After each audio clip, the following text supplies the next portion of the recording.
Hello, আসসালামু আলাইকুম guys. আমি এক নতুন ব্লগ ভিডিও নিয়ে চলে আসলাম আপনাদের মাঝে এবং দেখতে থাকুন। চুল কাটা নিয়ে একটা ব্লগ ভিডিও বানাবো। অনেকদিন থেকে আম্মু বলতেছিল চুল কাটতে, কিন্তু আমি চুল কাটতে আমার অনেক কষ্ট লাগে, চুল দাড়ি কাটতে। তাই আমার চুল দাড়ি কাটতে ভালো লাগে না। তাই আম্মু রাগারাগি করতেছিল রমজান মাসে চুল কাটতে। চুল অনেক বড় বড় হয়ে গেছে, দেখতেও খারাপ লাগতেছিল। এবং আমার বান্ধবী বলে, কি ছবি তুলিস তুই, তোর চুল দাড়ি কাটিস না, তো কিরম দেখা যায়, ভালো হ, একটু হ্যান্ডসাম হ। আমি সেইভাবে গেলাম চুল কাটতে, যে আমার বান্ধবীরাও বলতেছে সে বিদায়। এবং আম্মু রাগারাগি করতেছিল। তো হাঁটতে হাঁটতে হাঁটতে চলে আসলাম সাত পেশনের সামনে। এটা একটা গার্মেন্টস ফ্যাক্টরি। সামনে এসে অনেক লোকদেরকে দেখলাম, এবং অবশেষে চলে আসলাম সেলুনে। সেলুনে এসে একটু পোজ দিতেছি যে কেমনে কি করা যায় না যায়, চুল কেমনে কাটা যায়। এবং পিছিয়ে দেখতেই পারছেন যে আমি ভিডিও করতেছিলাম এবং চুল দেখতেছিলাম কত বড় হয়েছিল আমার চুল। এবং দাড়ি কাটতে মন চায় না। দাড়ি আসলে আমার ড্রিম, একটা দাড়ি। দাড়িটাই আমার স্বপ্ন ছিল।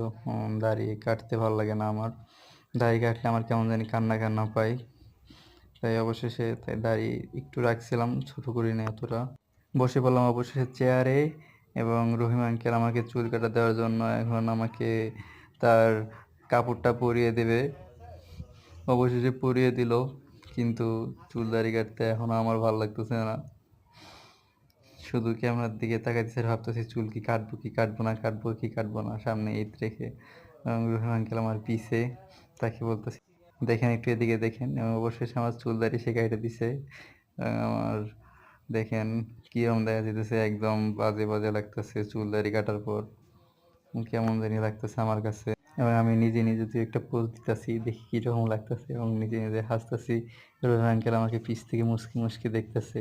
সে দেখে বলতেছে, কি ভাতিজা তুমি কি ব্লগ করতেছো? আঙ্কে হ্যাঁ কাকা, আমি ব্লগ করতেছি, আপনি আমার সাথে সামিল হয়ে যান। এখন আপনি আমার সাথে সামিল হয়ে যান। অবশেষে সেও আমার সাথে সামিল হয়ে গেল, এবং ক্রিম মাখাই দিতেছে, দাড়িতে এক দিয়ে দেবো।